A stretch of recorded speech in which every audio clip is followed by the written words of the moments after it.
Hi everyone, can you hear me? This is Ashley. Yes, Ashley. Okay, great. We're get started in just a minute. We are working on some technical difficulties, but we'll get started momentarily.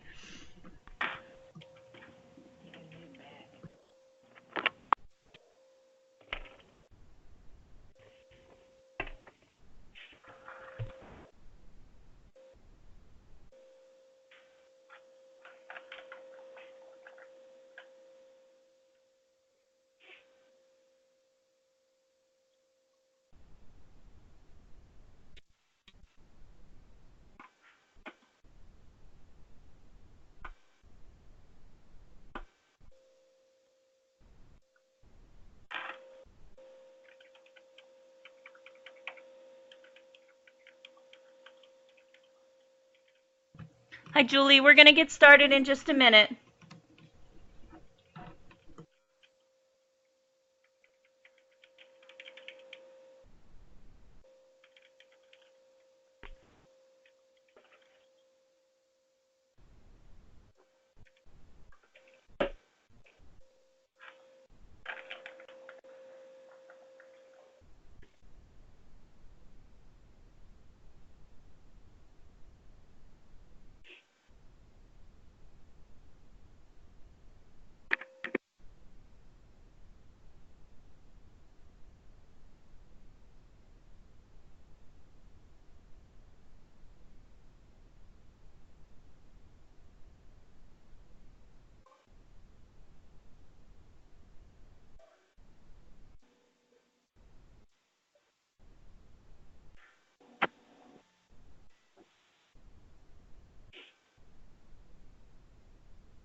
We're trying to get one of our presenters online. Just a moment.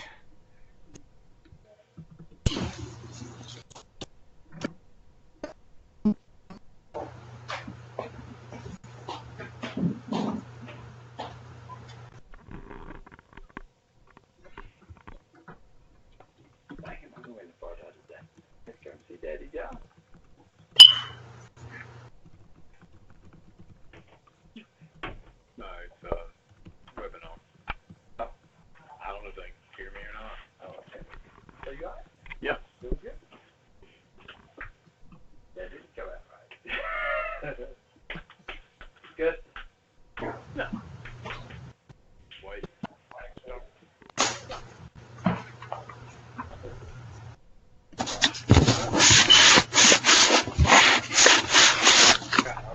Mars half sick, so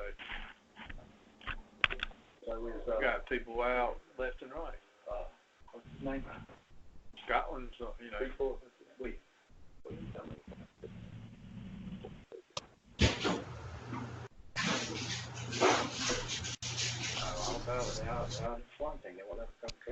I've got the flu, man.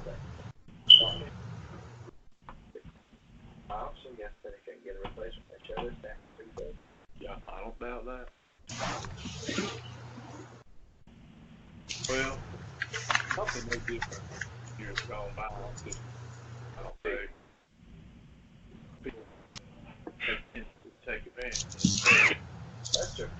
You're right there. It's on me. I mean, I've had people out all week with me. There's another thing, though, supposedly. Stomach virus? No, it's called a adenovirus or something, but it mimics flu, but it's not flu. Yep. In the military, I read it. The military is the only one that gets a vaccine for it. It's a not a public vaccination. Hello? Hi. Hi. I've asked them to remind folks to mute their phones, please. We can hear a conversation being carried on. People may not realize they're being overheard. Yes, thank you for the reminder, Roxanne. I unmuted everyone because we were trying to get our presenter unmuted, and that is presenting challenges, but hopefully we will get that resolved in just a moment. Okay, I was trying to help. I'm sorry if I caused more trouble here. No, that's fine. Thank you. You're welcome. Bye-bye. Good afternoon, this is Rena. Oh, great. Thanks, Rena. Okay, sorry about that. I was having phone issues on my end, so I'm sorry that was the issue that caused the delay. So good afternoon. Not sure if you all heard any of the part when I was trying to dial back in or not, but this is being recorded, so you'll be able to log back in and watch it later if you want to, or if there was anyone who was not able to see this, they will be able to review this as well. So welcome. Looks like we've got a great crowd. Looks like a lecture hall class. So we've got 252 participants so far. And I apologize for the email confusions that went around earlier this week, but I'm glad that you all were able to figure out the right time and location and dial in information. We had a little bit of excitement at the system office today, and there's no power. So Dr. Ashley Seaman, who is the driver, and I are logging in remotely from different locations. So we were hoping there wouldn't be any technical issues, but there was already one with my phone. So I apologize for that. So I want to give you a little bit of a brief history about the webinar for today. So I am on the Performance Partnership Advisory Team, and I'm on that with Bill Schneider, who is the head of the Research and Performance Management Department. And he, along with my boss, Gilda Rubio Festa, had come up with an idea of having the first year of publishing our federal performance. And so Bill said, hey, why don't we make that the topic for one of these performance webinars? And so this is, I believe, the first performance webinar on this. So the Performance Partnership Advisory Team wanted a way of getting some webinars out to everybody in the field. Normally these are done at the Performance Summit, but they said, hey, why don't we make some of these webinars so more people can get connected to this and find out some information that's going on, and everyone doesn't have a chance to always get to the Performance Summit. So that's a little bit of a history about us being here today, and we'll go ahead and get started. Dr. Ashley Seaman, she is the Director of Program Evaluation. She works in the Research and Performance Management Department. And then I'm Rena Ferraro. I'm the Coordinator of Performance and Accountability, and I work in the College and Career Readiness Department. And I probably just covered that one, but that's who we are. So what we do is the College and Career Readiness, we oversee one of the federal programs, and we work with the Research and Performance Management Department, and they're the ones who actually developed the report that we're going to be talking about today. So I want to give you a little bit of a history about who oversees our program. So our program is, the oversight of our program is done by the Department of Education. And within the Department of Education, there's a group called the Office of Career, Technical, and Adult Education. And then within that, there is the Division of Adult Education and Literacy. So that's the group within the Department of Education that oversees our program. And then why are we held accountable? So basically what happened was Congress said, hey, we're giving these federal funds to these groups. Do we know that what they're doing is of value? And should we keep funding them or not? So in the 1990s, the Division of Adult Education and Literacy, they were tasked with coming up with a way that we can demonstrate our effectiveness to Congress so that Congress will keep funding the program. So what they did was the Division of Adult Education and Literacy, they came up with something called the National Reporting System. And the national reporting system is a way of us reviewing how we're doing and reviewing our performance and then demonstrating that through reports. So they came up with a lot of different NRS tables, and we demonstrate how we're doing to try to prove that we are basically being an effective member in helping the students be successful in their outcomes. And what we do is we're measuring their interim progress along the way of reaching further goals down the line. And actually, if you go to the next one. So who we are in the state of North Carolina, the College and Career Readiness Division is composed of 58 of the community colleges. And last year, and we're actually going to be talking about the report from last year we had 18 community-based organizations, and this year we have 17. So this year we have 75 different providers who are providing service to our students, and last year was 76. And the students that we specifically serve are students who are in adult basic education, students who are in adult secondary education, and English language learners. So these are individuals who, for the adult basic education and the adult secondary education, these are individuals who either have not received their high school equivalency yet or high school diploma, or they're individuals who did receive it but are still struggling with some literacy issues or some math issues. And then they're English language learners. Those are individuals who English is not their primary language, and they're coming normally to this country speaking some English or no English, and then our English language program helps individuals with those English skills. So our goal, and we start off in the front end, is for education, and then we hope our students progress from education to a better job and then hopefully to improving their quality of life. And for this, we actually have a broader oversight now.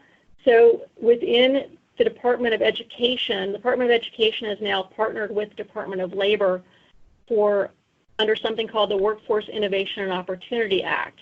And there are 4 different titles within that, and we focus on Title II, which is the adult education piece for the Adult Education and Family Literacy Act.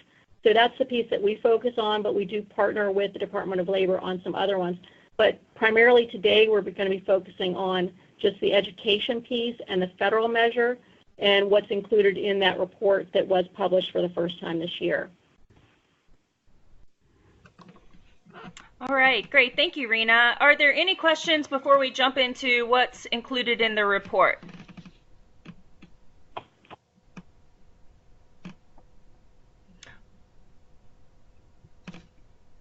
Let me make sure I don't have everyone muted. If you do have questions, if you want to just type them on the left side, and we will take those. Definitely at the end, we have built-in time for questions. So I will go ahead and get started just orienting you to our new report. As Rena said, this was the first year that our office, Research and Performance Management, has created a report like this, which is focused on the new federal measures related to measurable skills gains. That report can be found on our website. You can get to that by going to North Carolina Community College's website and searching Research and Analytics, and the same place where you find our performance measures, we also have a link to federal performance measures, and this report has been posted out there. Just a caveat, this is our first year of doing this report, and the report that is posted currently is reflective of the data and the measures that we submitted to the federal government back in the fall. We have continued to evaluate our methodology and work with our college partners to make adjustments as we've needed. So we know that several of you have been in working in collaboration with us, and we don't believe that the gains that are reported here are the ones that we have reported to the federal government, but we are continuing to make adjustments to our methodology, and those adjustments will be reflected in our next round of reporting. Okay, so for this report, we're going to focus on 3 areas today. One is the overall population that is served by educational functioning level. The second is a retention measure that looks at the number of students that are being served and those that reach the participant status. And then finally, we'll focus on measurable skills gains, which are the overall gains that are measured by the federal government. So when we start off looking at the overall population served, let me remind you again that our program year is July 1 to June 30th. So this is July 1, 2016 to June 30th, 2017 data that's being reflected in this report. And we evaluate our population by individuals served and by participants, so those who receive 12 hours of instruction. So once they hit that 12-hour threshold, they are moved into a participant category and then evaluated for gains. But we thought that it was important to look at this difference between individuals served and participants so we can see how effectively the colleges are serving all of their students and helping them achieve that participant status where they're more likely to then have gains. So what you can see here is a comparison. Throughout the report, we've broken up the data into adult, basic, and secondary education, which is our green boxes up top, and then English as a second language and the educational functioning levels associated with that, which are the blue boxes towards the bottom. As another orienting factor, this report also includes data from all of our service providers, community colleges, and CBOs. So we have not disaggregated the data presented here by community college and CBO. They are all together. So when you see data in this report is reflecting state level service providers, because that is how we are required to report to the federal government. So what you can see in this chart is when you look at that state level data, there aren't significant differences between individual serves and participant status. So it looks like we're doing pretty well with respect to retention. When you dive a little bit deeper and look at it by those who are in the adult basic and secondary education program, this is where you can start to tease out those differences. So when you look across all levels of ABE and secondary education, you can see we're reaching about an 83% retention rate. So 83% of students who start in an ABE or secondary education level go on to achieve participant status during the program year. But when you look across the specific educational functioning levels, you can see that those that are beginning ABE literacy are performing or achieving participant status at a much lower rate than students in our other educational functioning levels. So this is an area for providers to focus on to make sure that those students who start at beginning ABE literacy, that we are making sure that they're making it to that 12 hours of instruction so that they are more likely to achieve their gains. When we look at our English as a second language, these numbers are consistently higher. Again, we're 83% for all levels, but when you look across the board, we have retention rates as high as 87%. So our ESL is doing a good job of converting the students who come in seeking service, ensuring that they achieve those 12 hours of service where they will ultimately be evaluated for gains. In our report, and I hope that you will spend some time looking at our report, this is a screenshot of the types of tables and the types of information that's included in our report. You can see information by provider. So this is a view of our data that we have not been able to provide before, and we're excited to be able to get this information back into the hands of the providers because it will allow you to examine how your institution or CBO is performing compared to like-size institutions or CBOs or other providers who are in your regional area. So you can take a look at this report and look not only at your your provider's data, but also make comparisons to peers. So we feel like that's a real value add of this report, is that it gives that detailed dive, not only for the state and the educational functioning levels, but also by providers.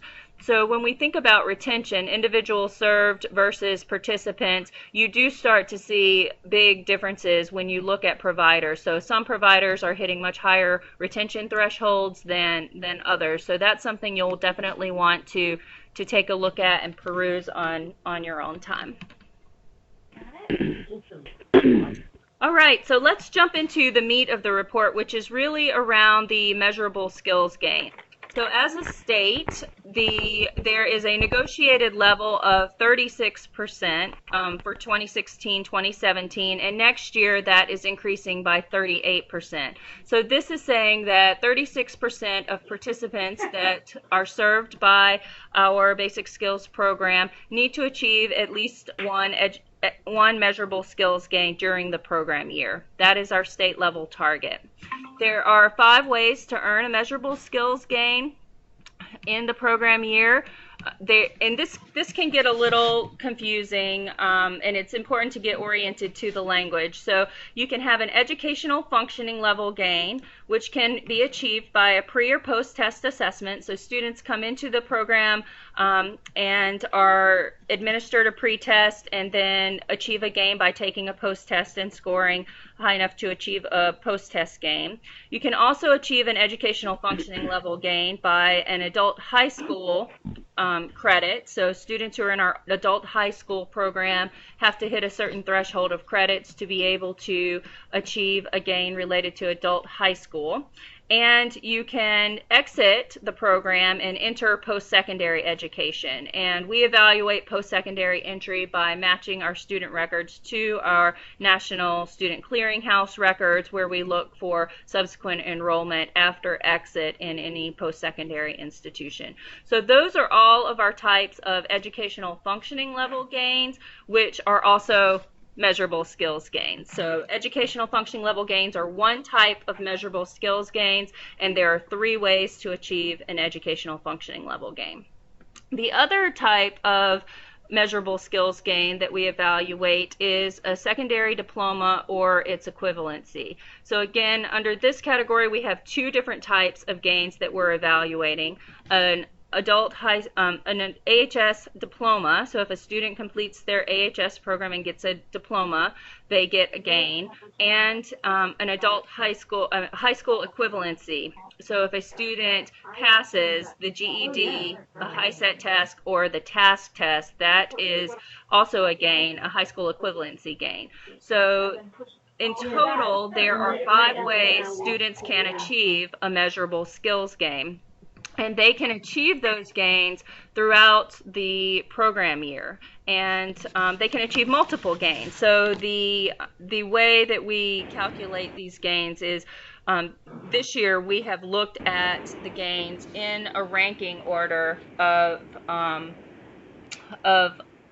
AHS grad first. If they achieved an AHS grad, they were given credit for that gain first, followed by a high school equivalency, followed by post-secondary enrollment, followed by the AHS credit EFL gain, followed by the pre and post test.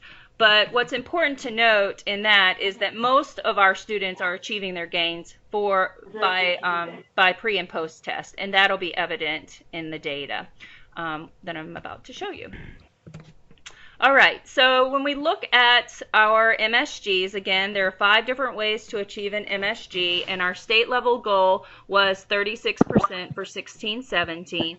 You can see here that we just missed that mark. I think we were at 35.4% overall. I'd have to look at the exact decimal place, but we were really close to hitting that mark this year, and we can see here that overall most of those gains were coming from the post-tests that students were taking, with the exception of low adult secondary ed and high adult secondary ed. Whoops, sorry, I skipped forward.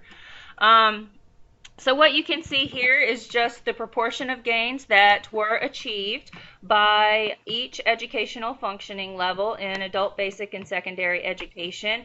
A lot of our gains are happening at that low and high adult secondary ed, and most of the gains in beginning ABE and beginning basic and low intermediate are happening, of course, by the post-test. When we move on to our English as a second language, we see even more pre and post-test gains as the majority of types of gains that students are achieving. And you can see again here our overall percentage for the state of all of our different types of levels was 35%, but when we look across educational functioning level within ESL, we see that low beginning ESL, 42%, followed by 40% at high beginning ESL, where most of our ESL gains were occurring. All right. So what we wanted to do is just show you the spread, the data across the state, and I just want to orient you to the types of charts you're going to see next. So we're presenting the percentage of students for the state, again, within functioning level, that achieved a gain in each of these educational functioning levels. So the highest percentage for the state is going to be marked by green. The 75th percentile, the median, which is the 50th percentile, and the 25th percentile will be marked by yellow, red, and gray. And then the lowest percentage for the state will be marked by black. So again, if you're looking across the state, the provider with the highest, or the percentage that was the highest is going to be marked by green, and the percentage that's going to be the lowest will be marked by black. All right, so this is what this data looks like when you spread it out across all of our levels. So when we look at beginning ABE literacy, the highest percentage for MSGs was at 59% for the state. The 75th percentile, 75% of our providers were at 39, and I'm hearing a little bit of feedback. And then 25% of our providers were at the 14th percentile, and then the lowest percentile was 3% for the state. So that's how you read the graph. You can see who achieved the most and who achieved the least, what were those thresholds, and then where did most of our providers fall in. So when you look across this, again, the low adult secondary seems to be one of our highest performing groups, because 75% of our providers were achieving gains at the 50th percentile, and excuse me, and similarly we can see low intermediate basic education, we have a high percentage of our providers achieving gains at the 47th percentile, again referring back to our statewide benchmark being 38%. So that is suggesting that we are performing, most of our colleges and CBOs are performing well across ABEs, basic and secondary. Okay, when we look over at our ESL data, again, you can see the spread with 80%, with our highest provider achieving an 80 percentile gain in beginning ESL literacy. And you can see the spread across there. We've got, again, a lot of our providers are meeting or exceeding that 38th percentile target for MSGs at the ESL level. This is a lot of data to take in. It just gives you a good sense of how much of a spread there is across providers, and how we are doing in relationship to that 36 for 16-17, next year 38. So hopefully some of those who are falling below that 36th percentile will be able to make improvements, and those who are exceeding will continue to be performing well, so that overall our state average will go up and we'll be able to achieve that 38th percentile in MSGs for next year, or 38% of students achieving the game. All right, so that's all of the data that we wanted to share, and we wanted to again encourage you to jump into that report and evaluate how you are performing, how your institution or your CBO is performing in relationship to your peers. And we also wanted to build in some time for questions. We know that this new methodology is complex and is new for everyone, including the research staff, including the providers. So we are happy to take questions and or feedback on how we can better present the data in the report or to the providers to help you improve your programs. So we'll pause and take questions, and I will send out these PowerPoint, this PowerPoint to the participants so that you can peruse those charts on your own time. So I'm looking over here in the side, and I think I've got everyone unmuted at this point. So if you have specific questions, let me know. Let's see here. So here is one question from Patricia Smith. To get the MSG by exiting and entering post-secondary, 1, do the students have to enroll by a certain time? And 2, do students have to complete a certain number of credits? And 3, does post-secondary include Con Ed programs? So those are all great questions. So let me try to dissect them one by one, and Rena, you can jump in as well. So to get the MSG by exiting and entering post-secondary, do the students have to enroll by a certain time? I take that to mean that do the students have to enroll in post-secondary by a certain time? And that answer is yes, they have to enroll by the end of the program year in post-secondary. So students have to exit within the program year and enroll in post-secondary. Let's see what else. Do students and then historically, the data matching has been to credit classes. Yes, I was just jumping into that.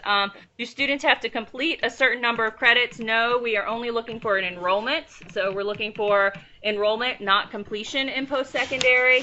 But to be evaluated for this gain with us, they have to have completed that 12, they have to have achieved 12 contact hours. So they have to be a participant with us, exit, and then enroll in post-secondary. And as Rena said, historically, we have evaluated post-secondary to include only curriculum courses, not Con Ed programs. Did you want to add anything else there, Rena? So there's a follow-up indicator for credential attainment, and right now the credential attainment is part of the follow-up indicator. And the way we've done the student data clearinghouse matching historically, it has been curriculum.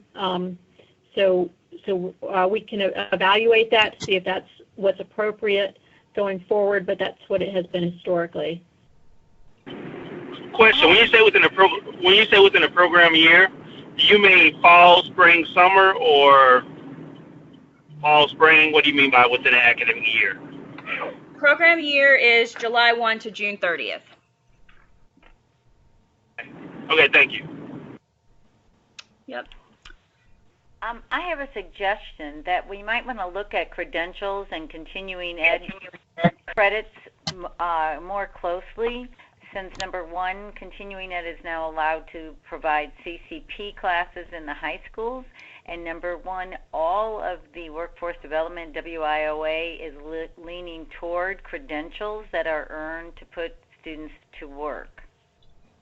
Yes, and that is a conversation that we are currently engaged in. We are wanting to make sure that we are clear about where we have that data available and the limitations of that data.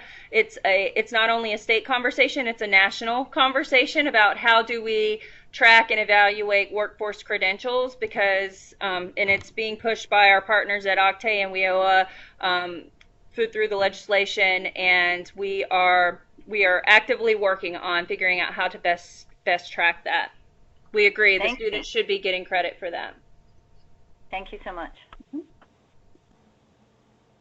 Let's see what else we see here. Push for credentials and Con Ed. Yep, we are exploring the methodology for how we could do that, both state and nationally.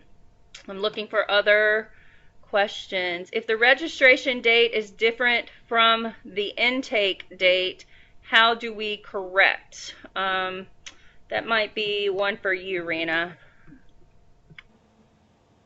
Yeah, I would say that's something that you could check with Rosaline on, although your registrar, I think, should be able to correct your registration date, and your intake date is web attendance driven. So the intake date is now an automatic calculation based on web attendance data.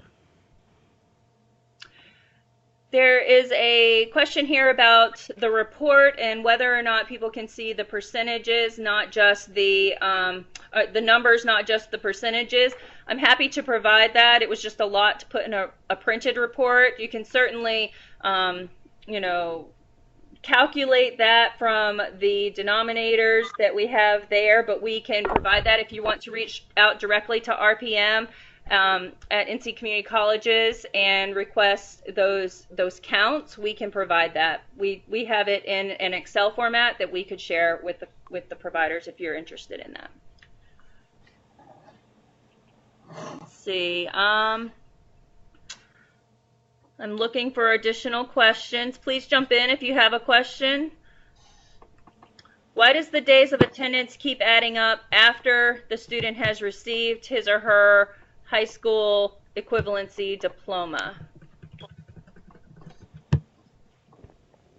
Is that because, Rena, you can jump in. My assumption is that they're still receiving service. They're still attending classes. Is that?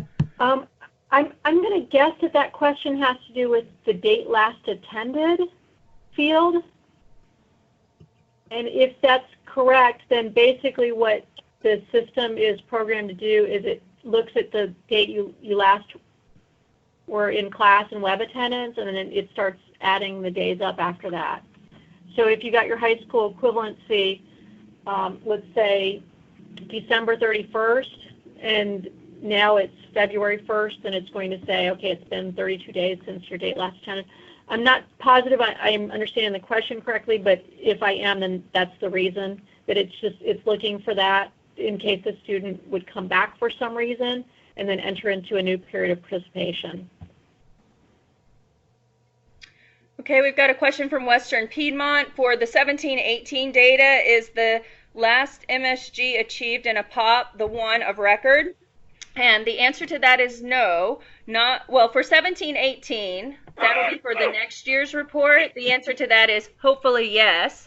And for 16-17, the answer to that is no. We built the report this year because of limitations in our data and the information that we had available.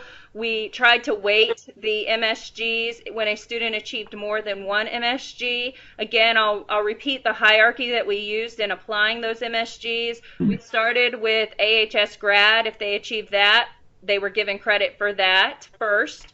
And then we looked to see if they had an HSE, high school equivalency. Then we looked to see if they had a post-secondary enrollment. Then we looked at their AHS credits. And finally, if they didn't have any of those other gains within a POP, we looked at the post-test, which again is where most of our students achieved their gain, and applied that post-test. So we had a kind of 1 to 5 hierarchy for this year's data. Again, that was just based on the limitations of the file extracts that we received and not being able to discern easily which came first. And our goal for this next extract, once we start to receive the data files from the colleges, is to be able to program that logic in to give it to students based on the last gain that they achieved. So if they had a pretest, post-test, and then later an AHS grad, we would give them credit for the AHS grad that was achieved after the pre-test, post-test. But that was not how we did it in 16-17, but it is how we will attempt to do it in 17-18, given the change in our file format that will hopefully allow us to make those calculations in that way. All right, let's see.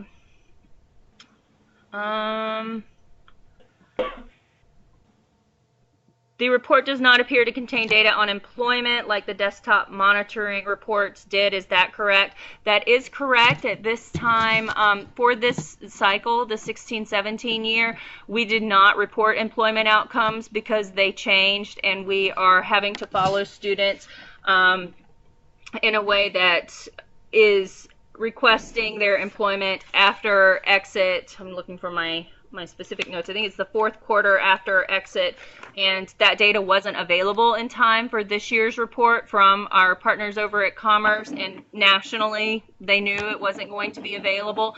So they gave us a pass this year. No one had to report employment outcomes, but next year we will be reporting outcomes for the previous year's cohort. So we will begin including employment outcomes next year, but it will be based on the previous year's cohort. Let's see. Is there a performance partnership summit this year?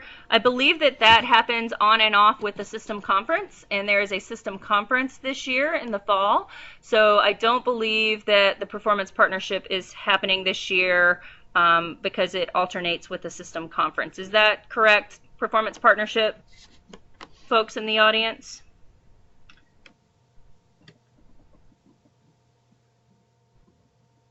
Doris, I don't know if you're still on the line, but does that sound correct to you?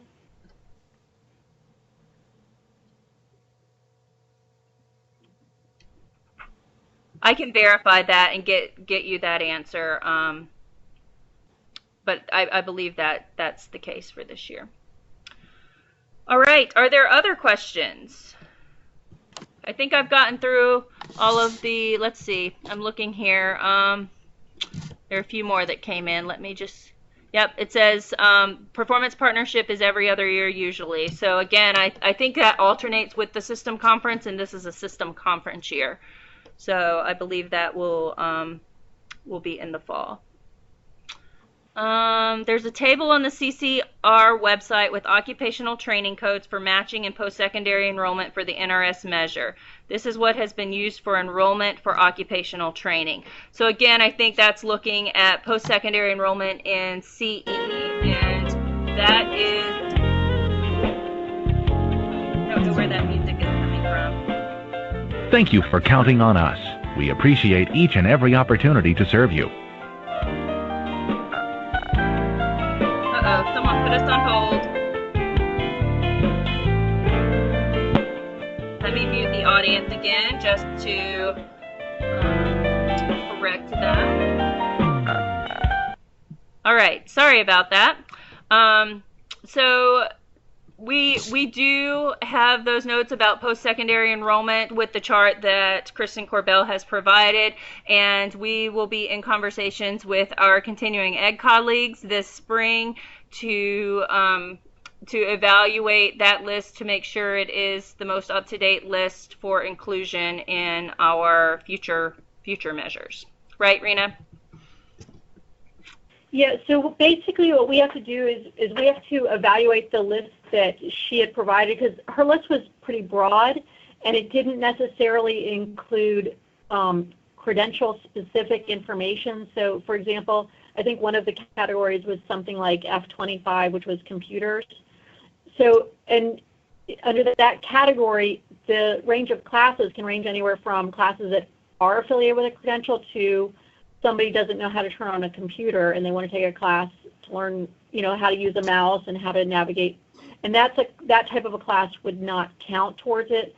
So we have to work out like a better mapping system so that we know under each of those categories what counts as a credential. And we're also trying to work with our partners, like Ashley said before, because there are some third-party vendors that fall outside of our community college system, and we want to see if we can figure out a way of capturing those credentials as well. So they have to be an industry recognized credential. Great. Another question came in, if community colleges receive credit for post-secondary enrollment in other states like Virginia. Yes, you do, because we match to the National Student Clearinghouse, which covers post-secondary institutions across the country. Where you might be thinking about is our employment data. Our employment data, unfortunately, at this time is currently limited to the North Carolina Department of Commerce, and it's also limited based on having good Social Security numbers for our students. So if a student is not providing a Social Security number and getting employed out of state, those students are not going to be able to be picked up as having an employment gain or an employment outcome, achieving that employment outcome. But definitely we pick up out-of-state post-secondary enrollment via our matching with the National Student Clearinghouse.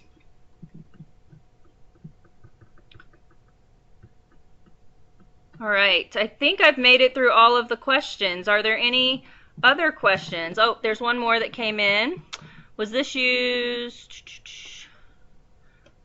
Patricia says, was this list used in counting MSGs for the 16-17 year? I assume you're referring to the list on the CCR website. It was not. The Con Ed enrollment was not considered for 16-17. But we will be working with our partners to include whatever we can related to credentials and occupational training for 17-18. And then, does that mean that if our nurse aid, this is from Kim Hinton, does that mean that if our nurse aid program is offered through Con Ed, we will not get a match for enrollment? Correct. So for the 16-17, we did not match for Con Ed enrollment, and the National Student Clearinghouse also just focuses on curriculum enrollment. So that would not have been recorded as a post-secondary enrollment match for 16-17. But again, we will look at that for 17-18. Yes. So again, we are interested in getting our most accurate MSG count according to the guidelines and parameters put out by the federal government. We are working with our federal government partners to make sure that we are interpreting that as broadly but accurately as we can, because we definitely want to get credit for students achieving gains as long as they meet those federal government requirements. And again, with this being new, a lot of this is evolving in real time, and we are actively in these conversations to ensure that we can report this information according to those federal government requirements. So I hope that we will be able to zoom in on those Con Ed requirements that we can count for gains for 17-18, and hopefully soon we will also have a better way of tracking those credentials. Okay, we have an XLAR question, Rena. I have students showing up on my XLAR that have been graduated. Could this still be a glitch? This is relating to our new extract process, and I don't know the answer to that. Rena, do you? If you wouldn't mind, if you could send me, an email to me, and I'll have our IT programmer who's working on the XLAR research that. That would be great. Thanks. All right. Any last questions?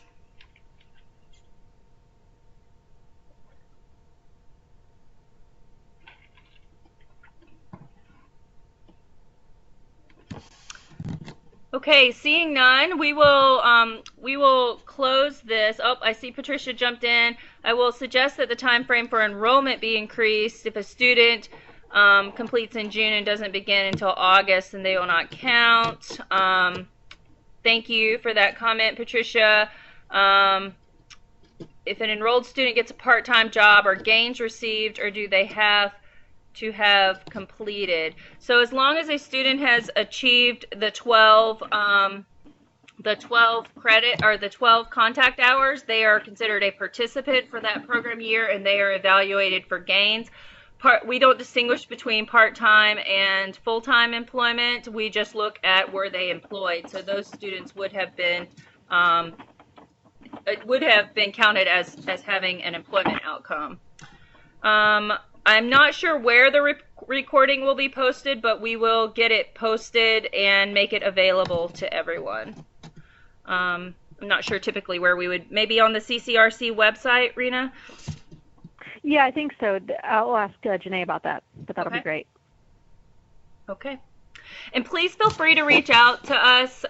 We definitely are interested in your feedback, specifically about the report. You can reach out to RPM at NC Community Colleges, and that will come to my team. This was our first year of doing this type of report. We do believe it's been helpful because we've gotten a lot of feedback and people have been digging into their data, and it's helped us clean up a lot of the data. So we thank you for your collaboration, and we only hope that that report will get better and more useful, and that we will get out some of those monitoring pieces now that we have finalized the data set for 16-17. Our hope is to get out a few more views of the data that you can dig into and explore on your campus or at your CBO. And then certainly thank you for your patience and your collaboration as we have been working with our IT staff over the last few months to build these new extracts to meet these new requirements. We know that has been a lot of work for everyone involved, and we're looking forward to getting that first round of data in the coming weeks. Those are due, I believe, February 15th is our first deadline for those monthly extracts to come up to the system office, and we will start digging into that data as soon as we get those. So thank you for your continued collaboration and your feedback, and we encourage you to continue to reach out if you have questions. And I just got an update from Janae also, and she said that unfortunately Skype meetings are not able to be posted onto our to the CCR website. So we'll see if we can find a solution for how they can access it. Okay, great. That submission is due. The first monthly submission for for the new extract is due February 15th. Some colleges I think have already submitted or begun to submit. I think it's available to everyone to begin submitting that file. And then the report is available on the website, the Research and Performance Management website. So if you look under the Community College main website, Analytics and Reporting, the report that I referenced, which has all of the provider level information with breakouts by each of the educational functioning levels, that full report is available now on our website.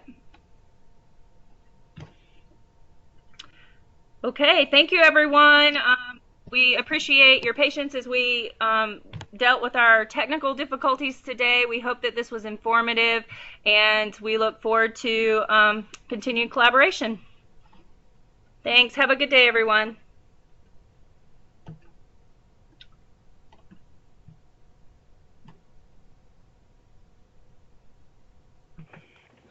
Rena, there are a few questions still coming in. We can stay on the line and answer those questions in chat. Are you okay to do that? Yeah, I